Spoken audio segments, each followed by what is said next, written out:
두산 로보틱스 2024년 3분기 실적을 스루풋 회계로 분석한 내용을 소개하도록 하겠습니다. 매출은 전년 동기 대비 7.3% 감소했고요. 영업손실 57.6%가 증가했습니다. 영업손실이 더 늘어났다는 얘기입니다. 가공비 배부 재고자산 회전율은 1.6회전으로 매우 낮게 나타나고 PBR은 7.9로 그나마 높은 수준을 유지하고 있습니다. 분석 결과 재고자산 매출원가 회계 투명성과 원재료 가격 및 판매 가격 공시가 모범적이다, 이렇게 생각이 들어갑니다. 두산 로보틱스에 관련한 뉴스로 런던 베이글 뮤지엄의 협동 로봇 솔루션 적용나서 런던이라는 이름이 나와가지고 영국 회사인가 했더니 그거는 아니고 중앙 집중식 조리 시설에 공급할 듯, 이렇게 이제 그 소제목이 써져 있어요. 이정화 기자가 매일경제에서 12월 18일 오늘 오후 2시에 보도한 내용입니다. 그 런던 베이글 뮤지엄을 약자로 하면은 LBM이 되겠죠. 직원의 건강과 안전사고 예방을 위한 생산공적 로봇 솔루션 공동 개발에 대한 업무 협약을 체결했다고 밝혔다, 이런 얘기예요. 그래서 그 공정이 대용량 도우믹싱 공정, 베이글을 뜨거운 물에 데치는 수탕 공정, 높이 조절이 어려워 작업 피로도가 높은 오븐 공정, 20kg 이상의 무게를 운반해야 하는 물류 인입 공정, 계량 공정 등을 위한 협동 로봇이 먼저 개발될 것으로 보인다. 자, 이제 생산도 자동화 시대로 계속 가게 되는 것 같습니다. 그 로보틱스 이 산업 로봇 회사들을 좀 더 찾아가지고 계속 좀 분석을 해보고 싶은 생각이 들어가네요. 두산 로보틱스니까 대기업에서 하는 거니까 어쨌든 매출이 348억 원으로서 전년 동기 대비 7.3% 감소했는데, 반대로 가공비 배부 재고 자산은 무려 58.7%가 증가했습니다. 자, 판매가 될 거라고 생산을 했는지 모르지만은 이게 아까 MOU 이런 거 보면은 기성 제품도 있을지 모르지만은 수주를 한 다음에 생산을 해야 되는 경우도 있을 것 같은데 좀 비정상적으로 재고가 너무 많이 늘은 것 같습니다. 매출 원가가 9.9% 줄어가지고 매출 총이익은 0.2% 증가했습니다만은 영업이익률로도 2.1% 매출 총이익률로도 2.1%가 상승했고, 그러나 판매관리비가 29.3%가 증가하는 바람에 영업손실 206억 6,200만 원 영업손실로서 전년보다 영업손실이 50%나 크게 증가했습니다. 영업이익률도 마이너스 59.3%입니다. 전년 동기보다 22.7%나 영업손실률이 더 증가해버렸습니다. 그래서 이런 질문을 해보게 돼요. 매출이 감소함에도 가공비 배부 재고 자산을 크게 증가시킨 원인이 뭐냐? 그 경영을 이렇게 해서 해도 되는 거냐라고 묻는 거나 마찬가지죠. 그래서 일단은 스루풋 회계로 분석한 결과로 해서 쭉 디센딩 방법이라고 그러죠. 드라이브 다운 해가는 식으로 좀 그 원인을 찾아가 보죠. 매출에 비례하는 매출 재료비는 200억 원대로서 3%가 증가했어요. 그래서 매출 감소율하고의 갭이 플러스 10.3%이기 때문에 여기서 우리는 원재료 가격이 크게 상승했을 것이라고 추론하게 됩니다. 스루풋 금액상으로 18.3%가 감소했고, 스루풋율, 마진율이라고 보시면 되겠습니다. 5.7% 하락했습니다. 운영경비가 14.6%나 증가했어요. 그 결과 TOE 생산성은 0.40으로서 0.16포인트나 하락했습니다. 이것을 제가 조직에 있을 때 오너가 물어봐가지고 경영평가 지표 이거로 한번 해서 좀 보고를 하겠시다. 이렇게 얘기하니까 해보라고. 이런 얘기를 들었을 때 근데 TOE 생산성이 뭐야? 그래서 제가 이렇게 보고를 한 적이 있어요. 연초에 1억 원의 현금을 가지고 시작했다면은 결산 시점에 4천만 원밖에 안 됩니다. 그러니까 6천만 원의 돈이 날아간 겁니다. 그러니까 돈으로 얘기하니까 깜빡. 그래 계속해서 보고하라. 이런 그게 수십 년 전 얘기입니다만은 어쨌든 스루펫 영업 손실은 218억 원으로서 57.6% 영업 손실이 증가 더 많아졌어요. 그러고 원가 회계 영업 손실보다 11억 5,700만 원이 더 손실이 났습니다.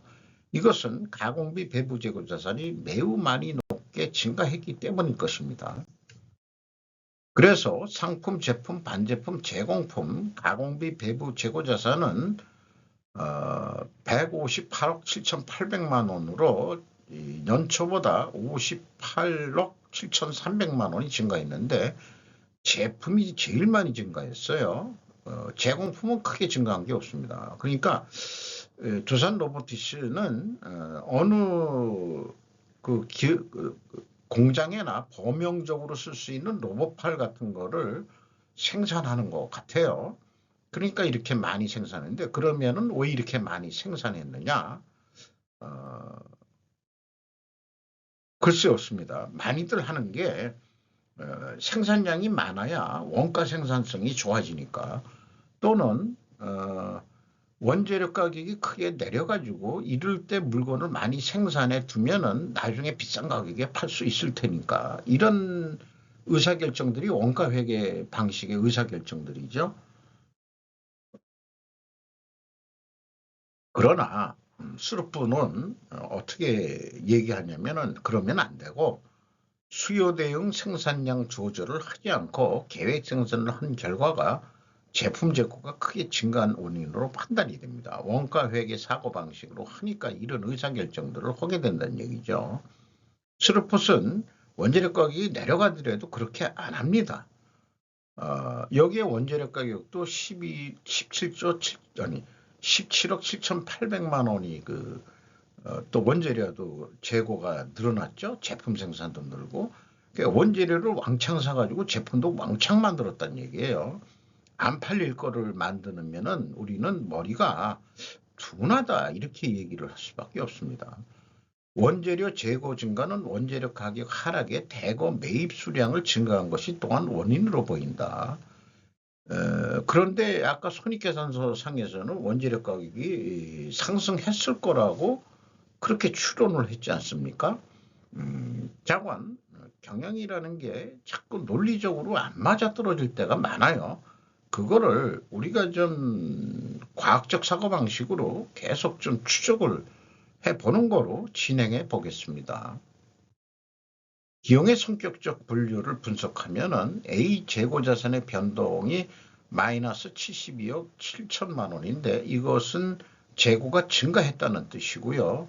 이게 증가한 게 왜 마이너스로 표현되냐 그러면은 전에 매출원가 산식을 보여드렸기 때문에 그것을 풀어 매길래니까 마이너스로 표현할 수밖에 없다는 얘기예요.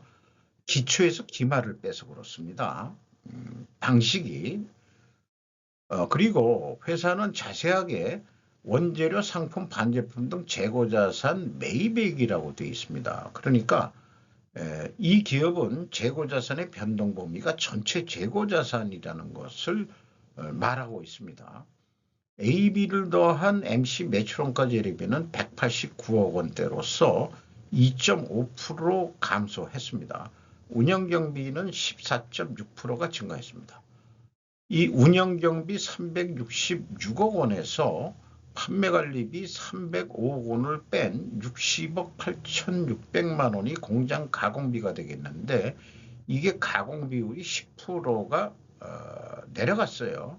상대적으로 재료 비율이 10.1%가 올라갔다면 여기서도 우리는 원재료 가격이 크게 상승했다라고 추론해 볼 수 있습니다.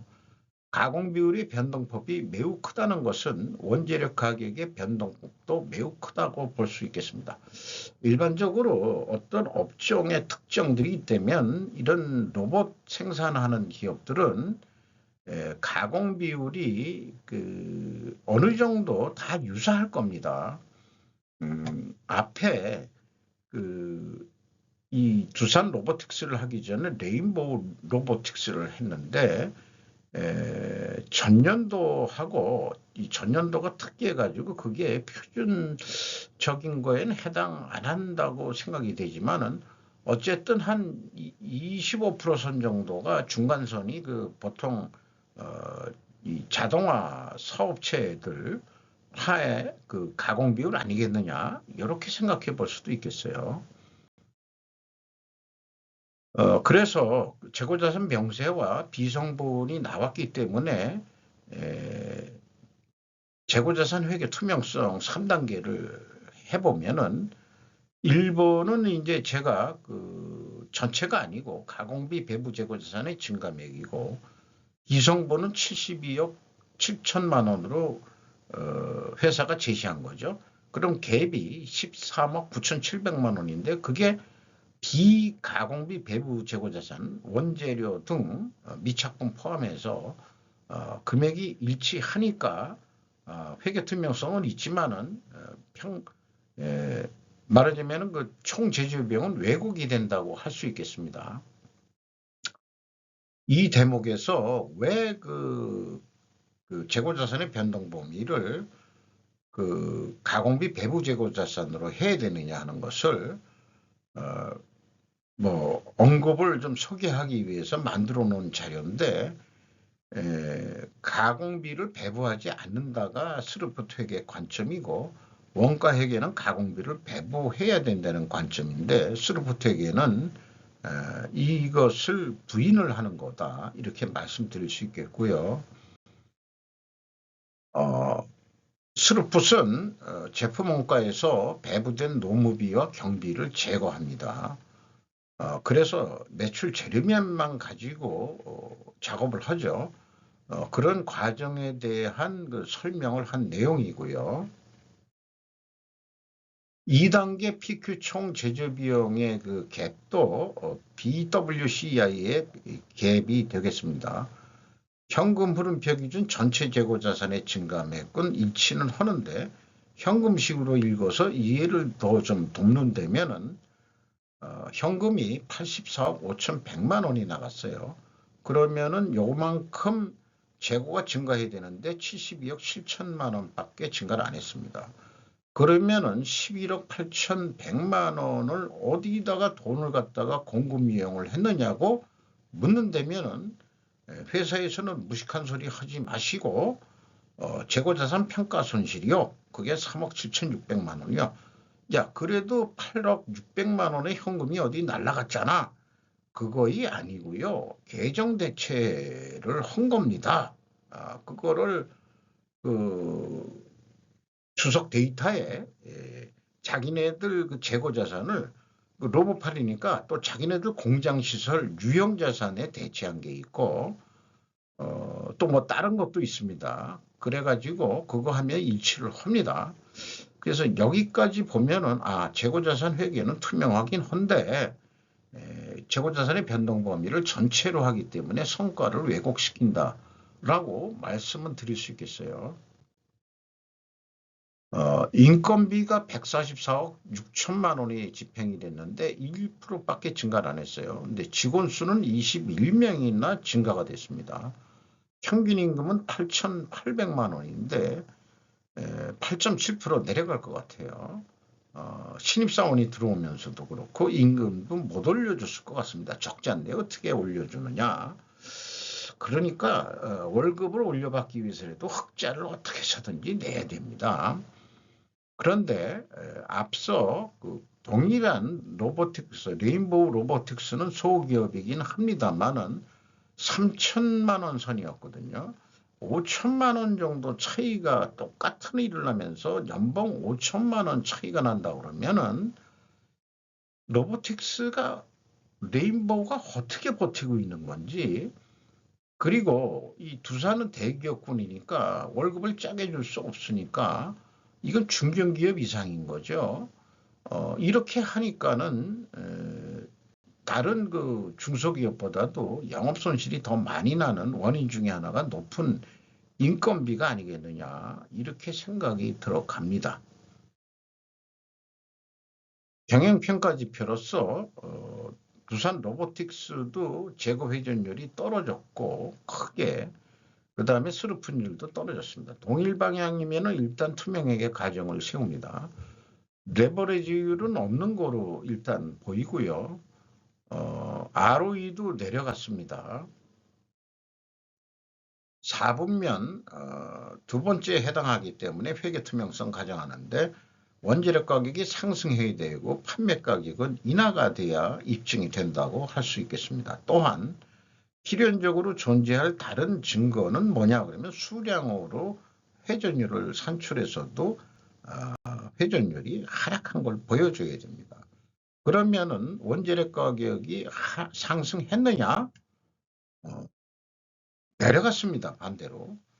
그리고 판매 가격이 하락했느냐? 하락한 것은 하락했어요.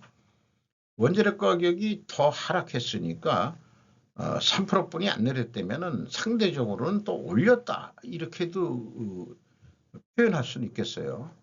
어쨌든 이 지금까지 얘기를 한눈에 보는 조견표로 만들어 보면은 원재료 가격이 상승해야 되고 판매 가격이 하락해야 되는데 1, 2차 출원과 모순되지 않은 그런 원재료 가격 상승은 나오는데 실제 레포팅한 원재료 가격은 하락한 거로 돼 있어요. 그러니까 입증은 되지 않는다. 이런 결과가 나와요. 그러면은 어느 데이터가 잘못된 거냐? 회사가 제시한 원재료 가격 추이가 잘못된 거냐? 아니면은 손익계산서가 어떤 분식회계를 한 거냐? 그거 아무리 분석한들 검증 실패라는 것까지는 말씀을 드릴 수 있어도 분식회계를 했는지 여부는 그거는 제 수준에서 뭐 제가 점쟁이도 아니고 그렇게 얘기할 수는 없을 것 같아요. 어쨌든 이 가중평균으로 아까 했거든요. 그만큼 뭐 데이터는 성실하게 제시를 했어요. 그래서 그 5.1% 하락 요인이 있습니다. 그런데 3%뿐이 내리질 않았다면은 반대로 판매 가격은 또 상승시킨 거다. 또 이렇게 돼가지고 논리적으로 자관 입증은 실패했다. 이렇게. 그러니까 이제 자동화 메이커, 로봇 메이커들이 회계 투명성이 있지 않고서는 제 생각에는 더 그 기업 발전이 어려울 거다. 저는 그렇게 좀 의견을 개진하고 싶네요.